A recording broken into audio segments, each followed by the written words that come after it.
I play Vincent Chase, who is a movie star and has brought his friends and his brother to Hollywood and gives them an opportunity to experience what it's like to live a lifestyle of the rich and famous. At the end of the series, Vince is off to get married, and when we pick up in the movie, he has separated from his fiancée after 6 days, and his wedding party is now a divorce party.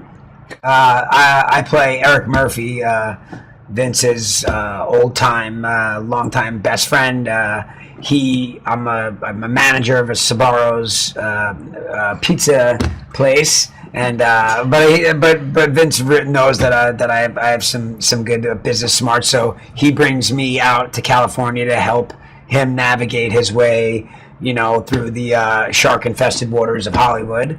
I'm kind of a hopeless romantic, so there's this on and off again, love story with a character named Sloane, played by Emmanuel Shrieky, and her and I certainly have had our ups and downs. And at the end of the show, we're about to break up, and she tells me that she's pregnant, and then we pick up at the movie, and it's us trying to get back together to start a family. And the whole time, the entourage and Vince are trying to convince him to have more fun.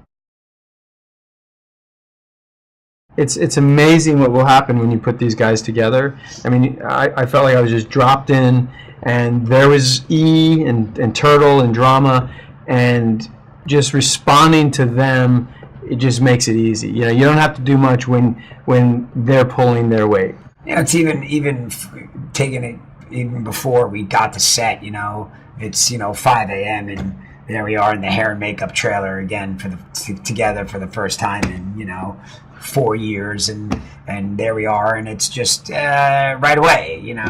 The coffee and the jokes and the kind of giving each other a hard time. So it really always starts with that first getting together in the hair and makeup trailer, and then the wee hours of the morning, just kind of waking up and reconnecting, and then we get on set, and it's just like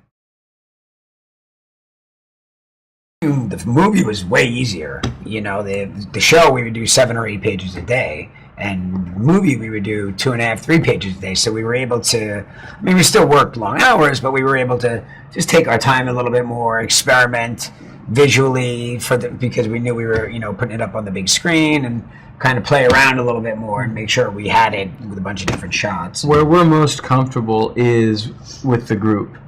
The banter, the rapport, this very quick-witted, back and forth and repartee. But Doug made a very concerted effort to go back to the earlier seasons when we all spent more time together. So it was fun to go back and relive that energy of the group out and about together, on this adventure. Would Shakespeare let you improv? No, Doug is a stickler for the script, so there's very, very, very, very little improv. Very cool. It's a misconception. People think that so much of it is improv. Which is a compliment. I mean, we are thankful that people think it's improv, because it's a testament to our ability to just let those words come alive. Doug had an amazing ability to be like, hey, you come by tomorrow? Sure, okay. And then Doug would sit up at night and try to figure out a way to organically work a cameo into the script, and he's mastered it over the run of the series, and that carried. A lot of that had to be spontaneous, because to try and schedule all of those people, it's impossible. So it was a lot of spontaneity. It's like, hey, show up tomorrow and we'll try to work you in there. You don't have to have seen the show, but you'll wish you had once you see the movie, because it's such a great ride, and you get to live in this behind the scenes look at a world that not a lot of people have the opportunity to experience. The hope that if you've never seen the show before and you watch the movie and you enjoy the movie, that maybe you actually go back and watch the series.